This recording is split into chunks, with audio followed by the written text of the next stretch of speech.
Today is Thursday, December 17th. This video is gonna be noisy because there's two trades here. The guys who are finishing the insulation, that's the stuff that's gonna be blown in here. I'll show you in the other part of the house. It'll be a lot hard to hear because they're using this pneumatic staple gun, which does remind me of being in the range with a lot of M-16s where people do the 3 to 5 round bursts. Yeah, when I walked up, I said, damn, I'm back in the Army. They're running a range, M16s, yeah. Brrr. Oh, very interesting. They don't have the garage door yet. So they wanted a way of insulating the garage door opening. And they want to insulate the garage door opening because as the in-floor heat, which is in the garage, starts to warm up, it needs to keep the heat in the space for a couple reasons. One, so the 50-50 antifreeze doesn't get slushy, although it takes an incredibly cold weather to get 50% antifreeze slushy. And on top of that, they wanted to make sure that when they do the drywall in here and start mudding, they have sufficient heat to do that. And if you don't insulate the door and close off the door, then obviously you're going to be losing all the heat into the great outdoors, which makes the in-floor heating work harder, which is just a waste of fuel. But we had all this leftover Zip R, and for those of you who don't know it, this is 2.5 inches of rigid foam insulation, and the whole exterior of the house is covered with this, which means it's really well insulated even before the 2 inches of spray foam. We got 2 inches of spray foam, 2.5 inches of rigid, and then we're gonna put in the rest of the cavity is gonna be fluffy, blown in insulation. So it's gonna be an R40. So sorry for the noise. Sorry that it's a little dark. We obviously don't have any lights yet, but I'll sort of walk around. As always, I like to record what I'm doing so there's a record of what's being done. It's gonna get noisy here. We have a generator going. We have a torpedo heater. The torpedo heater is running because we want the concrete to be as warm as possible so the in-floor heat doesn't have to do as much work. It's capable of doing it, but no one wants to really test the system out with a concrete floor that's probably 20 degrees Fahrenheit. So I will walk into the house. It's gonna be noisy. You may not be able to hear me very well. My apologies ahead of time. And you'll get to see some of the work that's being done. What you're gonna see is a fabric which is being laid over the 2x4s, much like the fabric up there, sort of like a sail.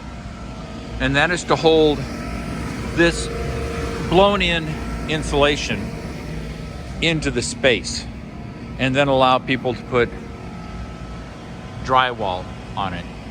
I don't know why they didn't seal that. There's obviously a reason. You see these little tiny holes? These are the penetration holes. I don't think it matters in the whole scheme of things, but they do seal it on the vertical walls. I've seen that done in the past. But videos in the future, we'll get to figure it out. So we're gonna take a quick, noisy walk through the house. Here's the fabric. See all the staples.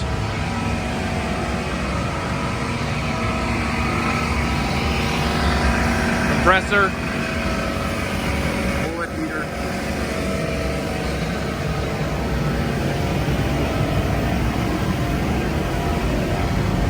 This is the tornado room. You're getting ready to insulate it.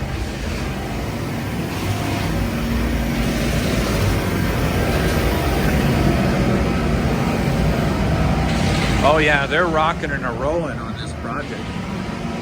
Oh yeah.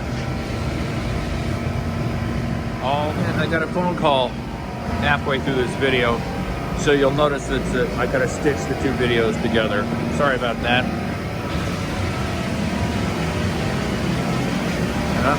Oh God, they do good work. Just walking around documenting things.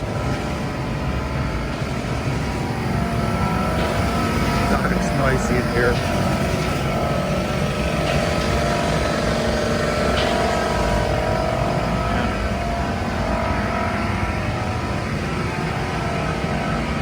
good.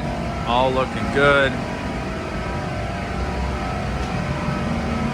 Yeah. This is the hose they use to bring in the blow-in insulation. Oh yeah, I assume he's starting to blow it in already. Yep.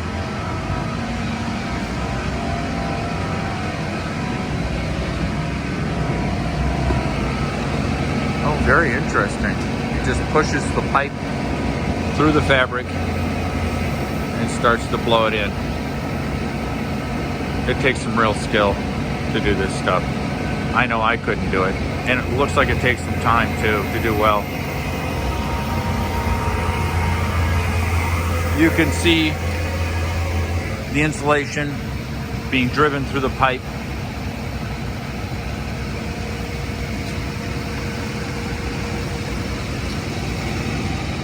Yeah. A lot going on today. Yeah, there you can see it. It's like a snake. We'll take a quick walk into the room that the HVAC guys are working on, where they're hooking up the boiler for the in-floor heat. Real noisy here.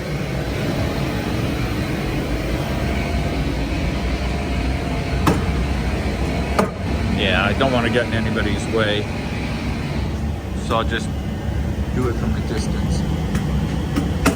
Yeah, they're doing all the construction. These guys are amazing. I keep saying that. The subs are just amazing and how good they are at what they do. Yeah. Yeah, and he's got his little toolkit, toolbox. Yeah. Well, I'm gonna walk out. I'm just gonna be getting in the way. So this is today's video. There might be another one. This is gonna be one tight house. Well insulated. Oh yeah. And look at the sign. The graffiti, do not open. They really want this wall left alone. They don't want anybody walking in. Gotta wonder how I'm gonna get in the house. I assume through the front door. I don't really know. Oh yeah. It's all good. Yeah. Going well. And hopefully, well, we're gonna have heat in the house before Christmas, which means there'll probably be drywall and mudding. Those are all wonderful things to have. Mudding requires heat. We've got the heat in the house. These guys who do alpine insulation, I think they also do the drywall. Yes, they do it. You can see it on their little sign on the side of the truck. And the end result is we may be able to get the cabinets installed. Here's my little pod, or pods, the storage system. I had to get this because I was running out of space in that enclosed trailer. There's so many parts for all the cabinets. So to anticipate, I went with the pods, tried to make sure they got it placed near the garage, because when the IKEA cabinets are assembled and installed, I mean my European cabinets, I'm sorry, we want to do it in the garage. That will give a nice workspace because you know how big it is. So that's it. Talk to you later. Weather-wise, it's about 30 degrees, overcast. Yeah, that's the way it is. Bye.